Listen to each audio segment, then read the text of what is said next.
Hello বন্ধুরা, কেমন আছো? আশা করি তোমরা সবাই ভালো আছো আর তোমাদের ভালোবাসাতে আমিও ভালো আছি, সুস্থ আছি। তো আজ আমি চলে এলাম একটা তোমাদের কাছে নতুন ভিডিও শেয়ার করতে, আমার ছাদ বাগানের ভিডিও। তো আমি দেখো ছাদে যা যা গাছ লাগিয়েছি সেগুলোই তোমাদের সাথে শেয়ার করব। দেখো আর কিছু তোমাদের সাথে নিজের কিছু কথা আমি শেয়ার করব। তো দেখো আমি ছাদে গাছ লাগিয়েছিলাম অ্যালোভেরা গাছ।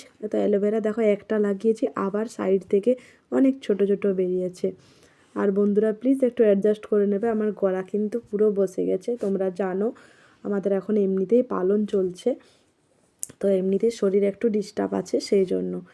দেখো ছাদে যা যা গাছ লাগিয়েছি, দেখো নয়নতারা আর জবা ফুল গাছটা আমি বেশি লাগিয়েছি। দেখো এটা হচ্ছে লাইট পিঙ্ক কালারের জবা, এটা ফুলটা আমি তোমাদেরকে দিতে পারছি না কারণ ফুল তখন ফোটেনি। আর সাইডে দেখো একটা জবা ফুল ফুটেছে, এটা খুব সুন্দর হয়, বড় হয় আরও। এটা সকালে তুলেছিলাম তো সেই জন্য তোমাদেরকে এত বড় ভিডিওটা আমি দেখাতে পারছি না ভিডিওতে, যে কত বড় ফুলটা হয়। আর দেখো চারিদিকে পাতায় পাতায় শিশির পড়েছে, শীতকাল মানেই কিন্তু চারিদিকে কুয়াশাতে ভরে থাকে। তো দেখো ফুলটা দেখো কি সুন্দর লাগছে দেখতে, বলো। ফুটেনি তাও কিন্তু দেখো কত সুন্দর লাগছে, আর পাতাগুলো দেখো শিশিরে পুরো ভরে গেছে। আর এটা জানো তো বেলি ফুলের গাছ। আমাদের এখানে না হনুমানের খুব উৎপাত করে, হনুমানের পাতাগুলো সব ছিঁড়ে খেয়ে নেয়। ওই জন্য দেখো পাতাগুলো যখনই কচি কচি পাতা হয় তখনই কিন্তু ওরা ছিঁড়ে একেবারে শেষ করে দেবে গাছগুলোকে। আর এটা পাঁচিলের পাশে রেখেছি, তো তো পাঁচিলের উপরে এসে পড়ে ওরা ওগুলো ছিঁড়ে ছিঁড়ে খাবে। আর চারিদিক থেকে ওরাও খাবার দাবার এখন পায় না, তো ওই জন্য। দেখো এখানে অপরাজিতা গাছ লাগিয়েছি। আর এই যে দেখো লঙ্কার গাছ লাগিয়েছি। এই লঙ্কাগুলো না দেখো সরু সরু দেখতে, কিন্তু খুব ঝাল, জানো তো। আর দেখো কম কম এখন শীতকালের ফলন এমনিতেই দেখো কমে গেছে। আর এইটাতে দেখো, এটা আমার যা লাগিয়েছে পাশেই। আমাদের তো নিচে জায়গা নেই, ওই জন্য দেখো ছাদেই একটা বাগানের মতো করেছি। তো দেখো এখানেও জবা ফুলের গাছ আছে, ও লাগায় আমিও লাগাই, সবাই মিলে আমরা ছাদটাকে ওরকম বাগান তৈরি করেছি। দেখো এখানেও দেখো বেলি ফুলের পাতাগুলো হনুমানে পুরো ছিঁড়ে খেয়ে নিয়েছে।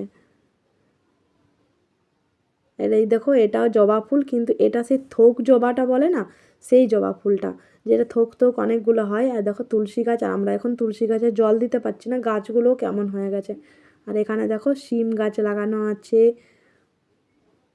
এটা গমের গাছ, এগুলো লাগানো আছে। আর এই যে দেখো এটা কুমড়োর বীজ ফেলা আছে, আলু গাছ, তারপরে তোমার ধনে পাতার গাছ। এগুলো যখন ফাঁকা সময় বলে না, মানুষের সাথে থেকে না গাছের প্রকৃতির সাথে একটা সম্পর্কই একটা আলাদা জিনিস। তুমি গাছ মানে কি বলবো, কোনো দিন না ফুল, এত সুন্দর ফুল যখন দেয় তখন কিন্তু পুরো মনটা ভরে যায়। দেখো এটা সর্ষে গাছ লাগানো আছে, এটা মানি প্ল্যান্টের গাছ। এগুলো ফাঁকা সময়তে কী করি, বিকেলবেলাতে বসে এগুলোর সাথেই কথা বলা, এগুলোর সাথেই সময় বের করা। আর এই যে দেখো এখানে এই গাছটা লাগিয়েছি, জানি না হবে কি না। তো দেখো এটা চন্দ্রমল্লিকারই একটা বড় ফুল, এটার নাম হচ্ছে পুনা ভ্যারাইটিস। এটা আমি লাগিয়েছি, হবে কি না জানি না। তো দেখো একটা বালতিতে সাইডে করে লাগিয়েছি, কারণ রোদে বেশি দিতে পারিনি। আর দেখো এখানে বেগুনের চারা ফেলেছি, আর এগুলো ছোট ছোট দেখো গাছগুলো লাগিয়েছি, এখনও হয়নি। ওটা অপরাজিতা, এটাও বেগুন গাছ। আর এখানে লঙ্কার বীজ ফেলেছি, আর এখানেও দেখো লঙ্কার বীজ ফেলেছি। আগে গাছগুলো মানে বীজগুলোর থেকে গাছ বেরোক, তারপরে আমি অন্যান্য জায়গাতে ওগুলোকে করব। আর এই যে দেখো এখানে সাদা ফুলের গাছটা দেখো এখন কি অবস্থা। একেই তো শীতকাল, তার উপর আমাদের এখানে কিন্তু ডিভিসির কালির জন্য দেখো পাতাগুলোর উপরগুলো দেখো কালিতে পুরো ভরে গেছে। আর কুয়াশার মানে জল পেয়ে কালিগুলো আরও ভালো করে ছিটে গেছে। এটা বর্ষাকালে কিন্তু খুব সুন্দর ঝাপঝুপে হয়ে যায়, আর চারিদিকে পুরো ফুল দেয়। এই ফুলগুলো দিয়ে আমার বাড়িতে পুজো হয়ে যায়। সাদা ফুলের গাছ থাকলে এমনিতেই দেখবে মানে অন্য ফুলের আর দরকার হয় না, দেখবে ওই ফুলগুলো দিয়ে পুজো দেওয়া যায়। আর গাছটা দেখো, জানো তো এই গাছটার পেছনে না আমি বিশ্বাস করো মোটামুটি 8 থেকে 10 বার এই গাছটা লাগিয়েছিলাম, কিন্তু গাছটা হতো না, কিন্তু এইটা হয়েছে, এটা আমার খুব প্রিয়। আর এই যে দেখো এটা হচ্ছে চন্দ্রমল্লিকা গাছ। এটা কিন্তু একটা ছোট্ট মতো ডাল দিয়েছিল, তোমাদেরকে আমি দেখাবো। ওইটুকু ডাল থেকে দেখো আমরা চারিদিকে ওটা মানে কেটে কেটে কেটে কেটে চারিদিকটাতে পুঁতে দিয়েছি। তো দেখো আস্তে আস্তে কত সুন্দর ঝাপঝুপে হয়ে গেছে, দেখে মনে হচ্ছে যেন একটা বাগানের মতো, দেখো চারিদিকে হলুদ রঙের চন্দ্রমল্লিকাটা দেখতে কি সুন্দর লাগছে দেখো।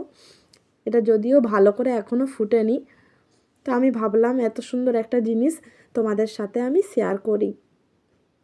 তো দেখো কত কড়ি দিয়েছে দেখো। কিন্তু জানো তো আমরা ভাবছি আজকে ফুটবে কালকে ফুটবে, আর ফুটছিলই না। আর দেখো এখানে আমি ধনের বীজ ফেলেছি, এটা এখনও হয়নি, হবে তবে। দেখো এই যে এইটুকু ডাল দিয়েছিল আমাকে, তো ওই ডালটার থেকেই দেখো আজ এত বড় গাছ। আর গাছ কিন্তু লাগানোর পরে যখন ফুল ফোটে না, সব থেকে বেশি কিন্তু যে গাছটা লাগিয়েছে তার আনন্দ হয়, যে হ্যাঁ ফুল দিয়েছে, এত সুন্দর লাগছে দেখতে। বলে না প্রকৃতি কিন্তু কথা বলে। আর একটা জিনিস জানো তো, মানুষ কিন্তু বেইমানি করলেও প্রকৃতি কিন্তু বেইমানি করে না। দেখো, আর গাছের সৌন্দর্য কিন্তু আসল হচ্ছে কিন্তু ফুলেই।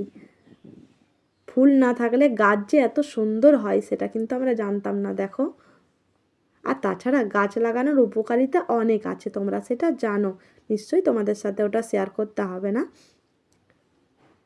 তো আমি কি করি, ফাঁকা সময় বিকেলবেলায় বসে থাকি, তার জায়গাতে এইগুলোই করতে থাকি। তোমরা কি করো তোমরা অবশ্যই কমেন্টের মাধ্যমে জানাবে। তোমরাও এরকম ফুলের গাছ লাগাবে, দেখবে এত সুন্দর লাগবে। আর মেরি ক্রিসমাস বন্ধুরা। এমনিতে দেখবে আমরা যখন ফুলের বাগানে যাই তখন কত ভালো লাগে। আর এখানে যদি নিজেই তোমরা বাগান তৈরি করো ছাদে, তাহলে কিন্তু এটা আরও ভালো লাগবে। তোমরা একবার করে দেখো। দেখো এটা কোনোটা একটু ফুটেছে, কোনোটা খুব বেশিই ফুটেছে, আরও একটু বড় হবে এটা। এটাই নতুন নতুন ফুটেছে বলে আমি তোমাদের সাথে শেয়ার করলাম। আর এটা চন্দ্রমল্লিকারই মানে একটা বড় জাতের। দেখো জবা ফুলটা এখনও ফোটেনি, এটা যেহেতু সকালে তুলেছিলাম। আর এটা তো নয়নতারা, জানো তোমরা নয়নতারার অনেক মানে পাতাটারও অনেক উপকার আছে। আর দেখো নয়নতারার গাছের পাতাগুলো দেখো কত সুন্দর শিশির পড়েছে। তো ভিডিওটা তোমাদের কেমন লাগলো অবশ্যই কমেন্টে বলো। আর ভালো লাগলে অবশ্যই লাইক কমেন্ট এবং শেয়ার করে দিও। টাটা বন্ধুরা, সবাই ভালো থেকো, সুস্থ থেকো আর সাবধানে থেকো।